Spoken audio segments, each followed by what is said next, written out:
இத கொஞ்சம் கற்பனை செஞ்சு பாருங்க. 30 நாளும் உங்களுடைய உழைப்பு நேரத்தை எல்லாம் கொடுத்து வேலை பாக்குறீங்க. மாசத்தோட முதல் நாள் அந்த சம்பளம் உங்க பேங்க் அக்கவுண்ட்ல வந்து விழுது. அப்பாடான்னு ஒரு பெரிய பெருமூச்சு விடுவோம் இல்லையா? ஆமா. ஆனா அடுத்த 24 மணி நேரத்துல என்ன நடக்குது? வீட்டு வாடகை, வண்டிக்கான இஎம்ஐ, கிரெடிட் கார்டு பில்லு, மளிகை சாமான்கள்னு அந்த பணம் பல திசைகளுக்கு பறந்து போயிடுது. கரெக்ட். அடுத்த நாள் காலையில அக்கவுண்ட் பேலன்ஸ பார்த்தா கிட்டத்தட்ட பூஜ்ஜியத்துக்கு வந்திருக்கும். அதேதான். அப்போ உங்க மனசுல ஒரு எண்ணம் தோணும். அதாவது எப்படியாவது இன்னும் கொஞ்சம் சம்பளத்தை ஏத்துனா இந்த கடன் எல்லாம் அடைச்சிட்டு நிம்மதியா இருக்கலாம்னு நினைப்பீங்க. ஆனா அந்த எண்ணம் ஏன் முற்றிலும் தவறு? ஏன்னா அந்த இன்னும் கொஞ்சம் பணம் வந்தா எல்லாம் சரியாயிடுங்கிற மாயதான் நம்மள ஓட வைக்கிற ஒரு மிகப்பெரிய எலிப்பொறி. இப்ப பாத்தீங்கன்னா நிஜத்துல என்ன நடக்குது? வருமானம் அதிகமாகும் போது நம்ம ஒரு பெரிய வீட்டுக்கு மாறுறோம். கண்டிப்பா. கொஞ்சம் விலை உயர்ந்த காரை இஎம்ஐல வாங்குவோம். ஆமா, அங்க கடனோட அளவு பெருசாகுதோ தவிர அந்த சுழற்சியில இருந்து நம்ம வெளியே வர்றதில்ல. இதுக்கான அடிப்படை காரணம் நம்ம வருமானத்துல இல்ல, நம்ம பணத்தை எப்படி பாக்குறோங்கிற நம்ம சப்கான்ஷியஸ் மைண்ட், அதாவது ஆழ்மனதோட கட்டமைப்புல தான் இருக்கு. சரி, இத கொஞ்சம் விரிவாக அலசுவோம். இந்த பிரச்சனைக்கான மூல காரணத்தை புரிஞ்சிக்க ஹியூமன் ஃபேக்ட்ஸ்ங்கிற யூடியூப் சேனல்ல வந்த ஒரு ரொம்ப சுவாரஸ்யமான வீடியோ பதிவை தான் இன்னைக்கு நம்மளோட முக்கிய ஆதாரமா எடுத்திருக்கோம். ரொம்ப அருமையான ஒரு சோர்ஸ் அது. ஆமா, உலக புகழ்பெற்ற நிதி ஆலோசகர்கள் எழுதின the richest man in Babylon, Robert கியோசாக்கியோட ரிச் டேட் புவர் டேட், அப்புறம் ஜோசப் மர்பி எழுதின the power of your subconscious mind, இந்த 3 மாபெரும் புத்தகங்களோட ரகசியங்களை இந்த ஒரே வீடியோ எப்படி மிக ஆழமா இணைக்குதுன்னு தான் இந்த ஆழமான அலசல்ல நம்ம பார்க்க போறோம். இப்போ உங்க வருமானம் எதுவா இருந்தாலும் சரி, கடனை ஒரு நிழல் போல துரத்த விடாம பணக்கார மனநிலைக்கு உங்களை மாத்த போற 5 ரகசியங்கள் இதுல இருக்கு. இதுல நம்ம முதல்ல கவனிக்க வேண்டியது நம்ம தினமும் சாதாரணமா பயன்படுத்துற வார்த்தைகளை தான். வார்த்தைகளா? அதுக்கும் பணத்துக்கும் என்ன சம்பந்தம்? ரொம்ப பெரிய சம்பந்தம் இருக்கு. பணக்கார மனநிலைக்கு மாறுறதுக்கான முதல் படியே நம்ம வார்த்தைகள் தான். ஜோசப் மர்ஃபியோட தத்துவப்படி பாத்தீங்கன்னா நம்ம ஆழ்மனம்ங்கிறது ஒரு ஹோட்டல்ல இருக்கிற சர்வர் மாதிரி, இல்லன்னா ஒரு ரோபோ மாதிரின்னு வச்சுக்கலாம். ஓஹோ, ரோபோ மாதிரியா? ஆமா, நீங்க டேபிள்ல உட்கார்ந்து என்ன ஆர்டர் கொடுக்குறீங்களோ அது நல்லதோ கெட்டதோ அது அப்படியே தட்டுல கொண்டு வந்து வைக்கும். அதுக்கு காமெடி, கிண்டல் இதெல்லாம் சுத்தமா புரியாது. இது நம்ம கம்ப்யூட்டர்ல இருக்கிற கூகுள் சர்ச் மாதிரி இல்லையா? இப்போ நீங்க கடன் பிரச்சனைன்னு டைப் பண்ணா கடன் சம்பந்தப்பட்ட லட்சக்கணக்கான ரிசல்ட்டுகளை கொண்டு வந்து கொட்டும். அதேதான். நீங்க பணத்தை உருவாக்குவது எப்படின்னு தேடுனா அதுக்கான வழிகளை கொடுக்கும். இங்க ஆச்சரியமான விஷயம் என்னன்னா, இது வெறும் தத்துவம் இல்ல, இதுக்கு பின்னாடி ஒரு துல்லியமான நியூரோ சயின்ஸ் இருக்கு. நிஜமாவா? மூளைக்குள்ள அப்படி என்ன நடக்குது? நம்ம மூளையில ரெட்டிகுலர் ஆக்டிவேட்டிங் சிஸ்டம்னு ஒரு பகுதி இருக்கு. ஒரு செகண்டுக்கு கோடிக்கணக்கான தகவல்கள் நம்ம கண்ணுக்கும் காதுக்கும் வந்தாலும் எதை நீங்க முக்கியம்னு நம்புறீங்களோ அதை மட்டும்தான் இந்த சிஸ்டம் உள்ள அனுமதிக்கும். ஓ, அதாவது இப்போ நான் ஒரு புது மாடல் பைக் வாங்க ஆசைப்படுறேன்னு வச்சுப்போம். திடீர்னு ரோட்ல எங்க பார்த்தாலும் அதே பைக் என் கண்ணுல படுமே, அதுதானா? கரெக்ட். 100க்கு 100% அதுதான். பைக்குகள் திடீர்னு அதிகரிக்கல, உங்க மூளையோட ஃபில்டர் மாறிடுச்சு. அப்போ நாள் பூரா நான் என்கிட்ட காசு இல்ல, என் நேரம் சரியில்லை, இந்த கடனை அடைக்கவே முடியாதுன்னு சொல்லிக்கிட்டே இருந்தா மூளையோட ஃபில்டர் வறுமைங்கிறத முக்கியம்னு எடுத்துக்கிட்டு அதை மட்டும்தான் எனக்கு காமிக்குமா? கண்டிப்பா அப்படிதான் நடக்கும். என்கிட்ட காசு இல்லைன்னு நீங்க சொல்லும் போது மூளை அதை ஒரு இறுதி முடிவா எடுத்துக்கிட்டு அப்படியே தூங்க போயிடும். உங்களை சுத்தி பணம் சம்பாதிக்க எத்தனையோ புது வாய்ப்புகள் இருந்தாலும் உங்க கண்கள் அதை பார்க்காது. இது ரொம்பவே பயமா இருக்கே. அதனாலதான் நம்ம டிக்ஷனரியில இருந்து சில வார்த்தைகளை தூக்கி போடணும். கடன் சொல்றதுக்கு பதிலா நிதி பொறுப்புன்னு சொல்ல பழகுங்க. என்கிட்ட காசு இல்லங்கிறதுக்கு பதிலா பணம் வருவதற்கான வழிகள் தயாராகிக்கிட்டு இருக்குன்னு சொல்லுங்க. சூப்பர். இந்த ஒரு சின்ன மாற்றம் மூளையை முழிச்சுக்க வச்சு அந்த வழி என்ன, அது எப்படி உருவாக்குறதுன்னு தேட ஆரம்பிக்க வைக்கும் இல்லையா? ஆமா, நம்ம சுத்தி இருக்கிற வாய்ப்புகளை மூளை ஸ்கேன் பண்ண ஆரம்பிச்சிரும். சரி, நம்ம வார்த்தைகள் எப்படி மூளையோட ஃபில்டரை மாத்திதுன்னு புரிஞ்சுக்கிட்டோம். வார்த்தைகளை மாத்திட்டோம், மூளையும் வாய்ப்புகளை தேடுது. ஆனா கையில இருக்கிற அந்த ரூபாய் நோட்டுகளை, அந்த நிஜமான பணத்தை எப்படி கையாளணுங்கிற அடுத்த கட்டத்துக்கு போவோமா? கண்டிப்பா. ஏன்னா நம்ம சம்பாதிச்ச பணம் பெரும்பாலும் நம்ம கையில தங்குறதே இல்ல. இதுக்கு அந்த வீடியோ 5000 வருஷங்களுக்கு முந்தைய பாபிலோன் நகரத்தோட ஒரு ரகசியத்தை சொல்லுது. தி ரிச்சஸ்ட் மேன் இன் பாபிலான் புத்தகத்தோட மைய கருத்து தான் அது. கரெக்ட். இப்போ சம்பளம் வந்த உடனே நம்ம வாடகை கொடுக்கறோம், மளிகை கடைக்கு பணம் கொடுக்கறோம், செல்போன் கம்பெனிக்கு பணம் கொடுக்கறோம். அதாவது எல்லார் கையிலயும் பணத்தை கொடுத்து அவங்கள பணக்காரர்களா ஆக்குறோம். ஆமா, ஆனா இவ்வளவு கஷ்டப்பட்டு உழைச்ச நமக்காக நம்ம என்ன வச்சிருக்கோம்னு பார்த்தா கடைசியில அங்க 0 தான் மிஞ்சும். இத மாத்துறதுக்கு தான் முதல்ல உனக்கே கொடுத்து கொள்கிற விதியை பின்பற்றணும்னு சொல்றாங்க. உங்க வருமானம் 10,000மோ 1,00,000மோ அதுல 10% முதல்ல உங்களுக்காக தனியா எடுத்து வச்சிடணும். மீதி இருக்கிற 90% தான் மத்த எல்லா செலவுகளையும் திட்டமிடணுமா? ஆமா, அதுதான் ரூல். இதற்கெல்லாம் என்ன அர்த்தம்? கொஞ்சம் பிராக்டிக்கலா யோசிச்சு பார்ப்போம். 30 நாளும் உழைச்சு வாங்கினா அந்த 100% பணத்துல தான் வீட்டு வாடகை, ஸ்கூல் ஃபீஸ், இஎம்ஐ எல்லாம் கட்டணும். ஏற்கனவே கடனை கட்ட காசு பத்தல. அது நிறைய பேரோட நிலைமைதான். மாச கடைசியில பெட்ரோல் போடவே திண்டாட்டமா இருக்கு. இதுல எப்படி பணம் வந்த உடனே 10% எடுத்து கண்ணுக்கு தெரியாம வைக்கிறது? கணிதப்படி பார்த்தா இது சாத்தியமே இல்லையே. 100 ரூபாயிலே கஷ்டப்படுறவங்க 90 ரூபாயில எப்படி வாழ முடியும்? இப்போ இத ஒரு பெரிய கண்ணோட்டத்துல பாத்தீங்கன்னா இது வெறும் கணக்கு வழக்கு சம்பந்தப்பட்ட விஷயம் கிடையாது. நீங்க சொன்னது போல 100 ரூபாயில குடும்பம் நடத்துறவர் 90 ரூபாயிலையும் குடும்பம் நடத்துவாருங்கிறது தான் நிதர்சனம். அது எப்படி முடியும்? ஏன்னா மனிதர்களாகிய நமக்கு ஒரு இயல்பு இருக்கு. பட்ஜெட் எவ்வளோ இருக்கோ அதுக்கேத்த மாதிரி நம்ம தேவைகளை நம்ம ரப்பர் மாதிரி இழுத்து விரிச்சுப்போம். உங்ககிட்ட 10,000 இருந்தா அதுக்கேத்த மாதிரி செலவு செய்வீங்க, 12,000 இருந்தா அதுக்கேத்த செலவுகள் முளைக்கும். ஓ, அப்போ இந்த 10% பணத்தை எடுத்து வைக்கும் போது அது பணத்தை சேமிக்கிற சாதாரண பேங்க் அக்கவுண்ட் இல்ல, அது நம்ம ஆழ் மனதுக்கு அனுப்புற ஒரு சிக்னல். கரெக்டா புடிச்சிட்டீங்க. என்னால சேமிக்கவே முடியல, காசு பத்தலன்னு தொடர்ந்து சிந்திக்கிறது நம்மள ஒரு பற்றாக்குறை மனநிலையிலே வச்சிருக்கு. அதாவது ஸ்கேர்சிட்டி மைண்ட் செட்ல வச்சிருக்கு. ஆனா எவ்வளவு கஷ்டம் வந்தாலும் அந்த 10% முதல்ல தனியா எடுத்து வைக்கும் போது என்கிட்ட காசு மிச்சம் இருக்கு, நான் ஒரு சேமிப்பாளர்னு ஒரு செய்தி ஆழ்மனதுல ஆழமா பதியுது. அது மட்டும் இல்லாம உங்க மூளைக்கு ஒரு அழுத்தத்தை கொடுக்கறீங்க.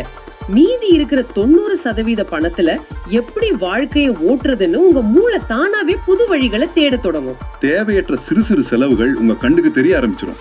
ஆமா, எல்லாத்துக்கும் மேல மத்த எல்லாருக்கும் பணத்தை கொடுக்கற நீங்க உங்க சுயமரியாதைக்காக, உங்க உழைப்புக்காக முதல்ல உங்களுக்கு நீங்களே ஒரு வெகுமதி அளிக்கிறது மிகப்பெரிய தன்னம்பிக்கையை கொடுக்கும். இங்கதான் விஷயம் ரொம்ப சுவாரஸ்யமாகுது. சரி, நம்ம மூளையை ஏமாத்தி 10% சேமிக்க தொடங்கிட்டோம். ஆனா அந்த மீதமுள்ள 90% எப்படி செலவு செய்யறோங்கிறது அதை விட முக்கியம் இல்லையா? ரொம்ப ரொம்ப முக்கியம். அந்த 90% தவறான இடங்கள்ல செலவு செஞ்சா நம்ம சேமிச்ச அந்த 10% நம்மள காப்பாத்த போறது இல்ல. கையில ஒரு லேட்டஸ்ட் ஐபோன், வாசல்ல ஒரு பெரிய கார், இவை எல்லாம் கடன்ல வாங்கப்பட்டிருந்தாலும் சமுதாயத்துல கெத்தா தெரியணும்னு இதை செய்யறோம்.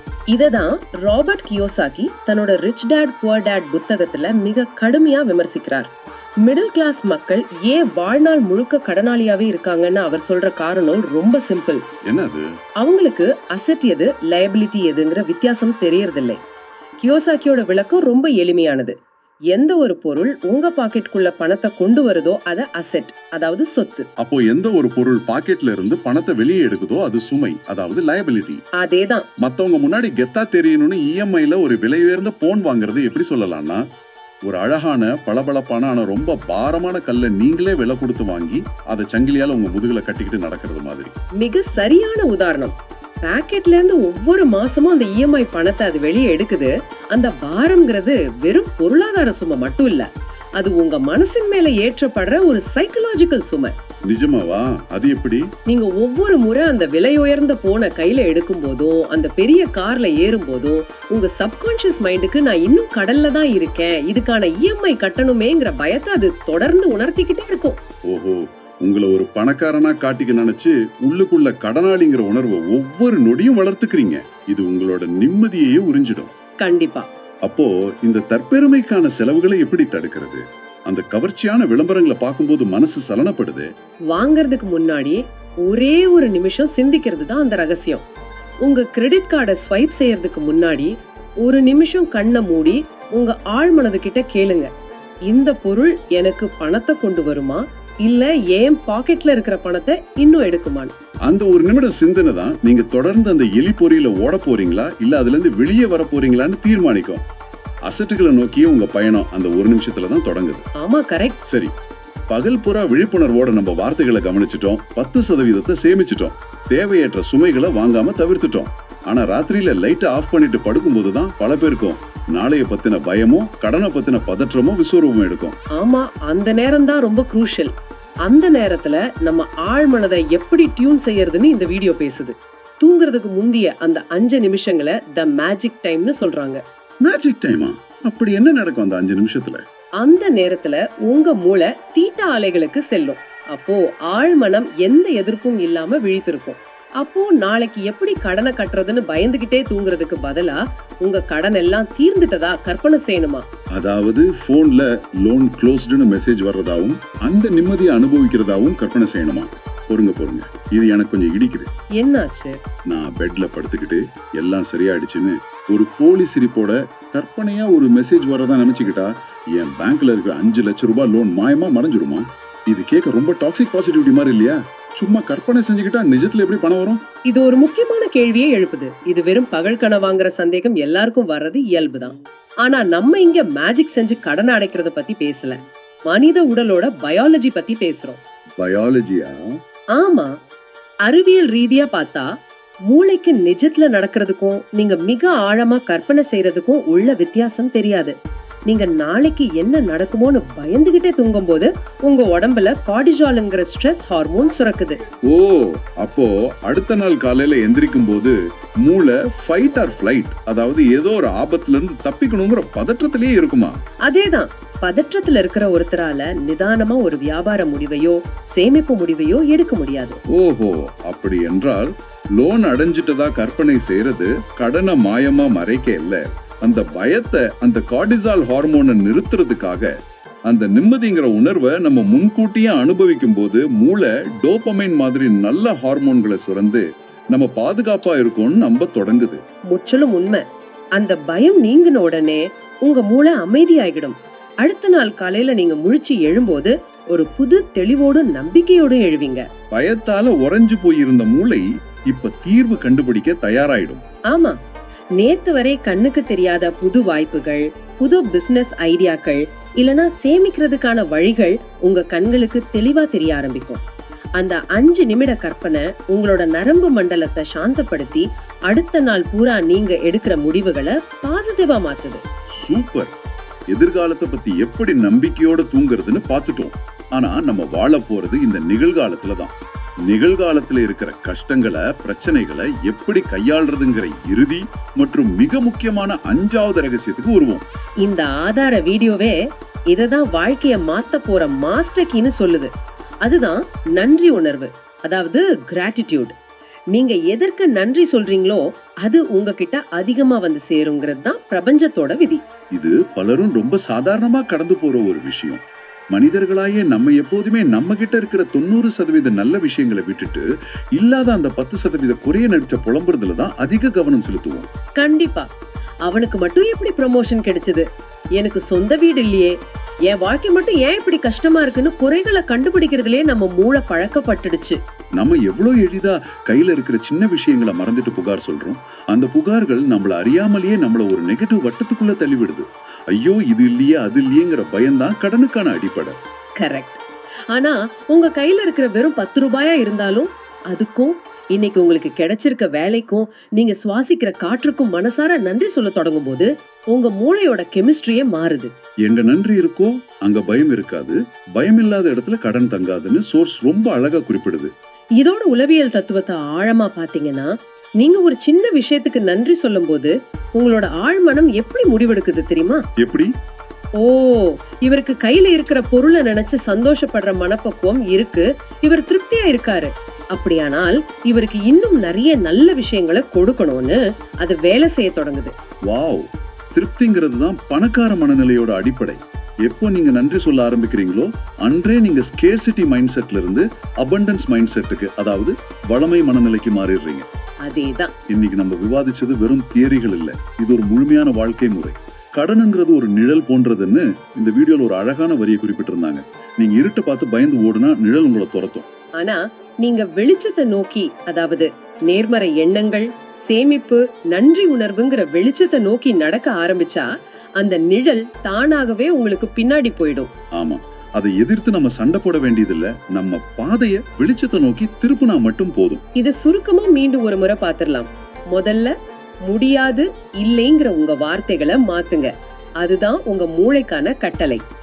2வது, எவ்வளவு கஷ்டம் வந்தாலும் முதல்ல உங்களுக்கே 10% கொடுத்துக்கோங்க. அது உங்களுக்கான மரியாதை. மூணாவது, உங்க பாக்கெட்ல பணத்தை போடுற அசட்டுக்கும் பணத்தை எடுக்கிற லைபிலிட்டிக்கும் உள்ள வித்தியாசத்தை புரிஞ்சுக்கிட்டு ஒரு நிமிஷம் சிந்திச்சு செலவு செய்யுங்க. நாலாவது, தூங்குறதுக்கு முன்னாடி உங்க மூளைய பயத்துல இருந்து விடுவிச்சு பாசிட்டிவா டியூன் செய்யுங்க. இறுதியா, உங்ககிட்ட இருக்கிறதுக்கெல்லாம் மனசார நன்றி சொல்லுங்க.